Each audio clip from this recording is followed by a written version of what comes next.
Today, I need you to fight for your dreams. I know all hell is breaking loose and it seems like, what am I making plans for? It doesn't even matter. I'm going to get to the vision board part of this video, that if we don't deal with what's going on mentally, and if we act like nothing is happening in the world right now that has come to deter us, to depress us, to take us away from dreaming big, then we can have all the tutorials in the world. Our mindset is not going to allow us to walk into doing what it is that we need to do to see these things come forward that we've placed on our vision boards. So I want to speak to the people today, like myself, who are feeling in despair, who are feeling saddened by what's going on in our world, by the evil going on in the White House, by the things and the history that is trying to be demolished and torn down, by the clear conveyance of communication that your black skin does not matter. I want to speak to you and say that God knew this evil was coming before it came. And he knew that you would be in the position that you are in today. And he knew the assignment that he would give you in your heart for you to do. And so if he's giving you an assignment at this time, in this moment, while this is happening, that's because your voice is needed. That's because he needs who he has called you to be for right now. That's because your purpose that he placed you on this earth for is ready to be ignited. And I know it sounds good to have a soft life where we sit back and we just like, I'm not gonna worry about a thing and I'm just gonna dress cute in my pink. I have no issues with the soft life. I think it has its place, but I also know that if people had not fought for the assignment that God had given them and placed them here for, then we would not enjoy the freedoms that we are enjoying today. And those very people who fought and sacrificed their life, they are trying to completely tear down. But God has placed a purpose in you. God knew when you were going to be born, and he knew who was going to be in office when you were in the time period that you are in now. So do not allow evil, do not allow the enemy to take away what God has already told you is yours. Do not allow Pharaoh to stop you from believing that there is a promised land, that our God is going to walk with us and talk with us and be with us, and that he will not abandon us. There is a time for peace and there is a time to fight. Today I need you to fight for your dreams. But what am I making plans for? It doesn't even matter, because everything that's being placed into the system is to take away the possibilities and the opportunities that I was looking forward to. But I need you to fight for that dream. I need you to fight for that vision, because it's not just for you. It's for the kids who are coming after you. It is for the people who are less fortunate than you that may not be able to fight for themselves. I need you to fight for that assignment. I need you to fight for that purpose that he put you on this earth for, because if you're not going to fight for it, then why are we here? If you're not going to fight for it, why are we here?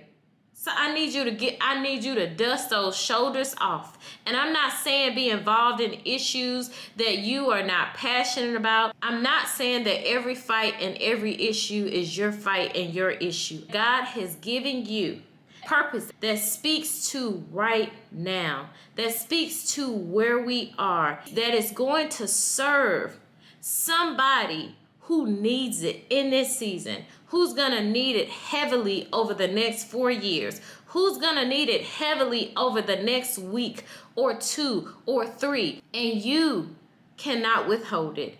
You cannot withhold your voice. You cannot withhold what it is God has placed in you that now seems insignificant and like it does not matter. You cannot withhold it. You have to release it. You have to release it, because even though you don't know what the release is going to bring, you know that fulfillment comes in purpose. And purpose sometimes is not the result.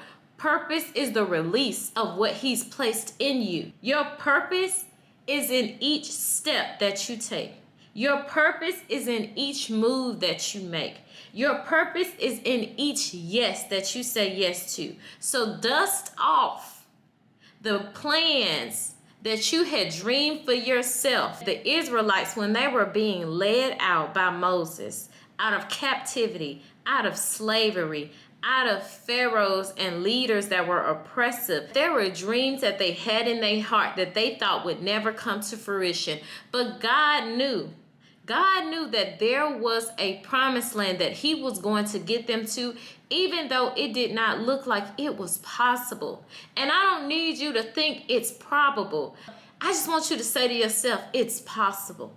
It's possible that the things that God has asked me is for a certain group of people who are wanting to hear my voice, who are wanting to have the product that I created, who are wanting and needing the service that I provide. Because let's be honest, in this time period, the enemy is like, and he was talking to me, he was like, oh no, you should have stayed at your job. I just did a video about how I left my job. He's like, oh no, you should have stayed where you was. Now you about to be broke, busted, and disgusted. You's a liar.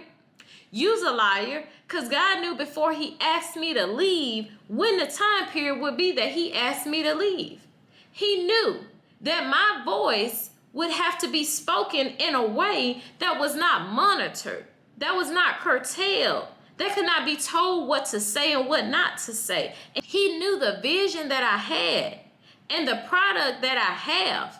He knew that there's a group of people who are no longer going to support these companies who are doing away with programs that make sure that everyone is treated equally, everyone is included, and that they will be looking to support Black business. He knew that this was the time period that was going to happen. He knows the same for you. And I need you to think, God already knew. I'm not going to sit here and say he did it. I'm going to say he knew. And so because he knew, and he knew that you were going to be on earth at the time, ask God, what is my assignment in this season?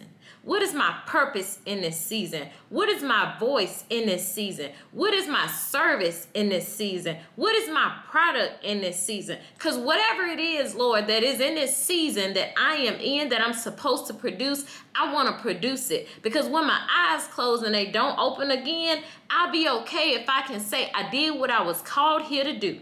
And will you be able to say that? Will you be able to say, I did what I was called here to do? Or will you say, well, I succumbed to the fear? And there's nothing wrong with being afraid. I am fearful in my heart. I'm fearful for my people. I'm fearful for myself. But we cannot let the spirit of fear that God did not bring to stop us from the assignment that he did bring us here to do. And so I just wanted to say that for all of the people who are strengthening up the courage to go after what you said you was going to go after before January 20th, before the inauguration happened. I want you to continue to go after that. And I don't want you to disregard and act like nothing's happening in the world. But I want you to say in spite of. And I want you to say that God knew. And because he knew, I'm going to continue to pursue what he already showed me. I heard this quote. I think it was Stephen Furtick I remember getting this quote from. But he said, hope, but leave room for disappointment. And that's where we got to be in this season. We leaving room for disappointment because we know it's going to come. In the Bible, it says we will have trouble. Not we may, but we will have trouble. So we are going to hope and leave room for disappointment.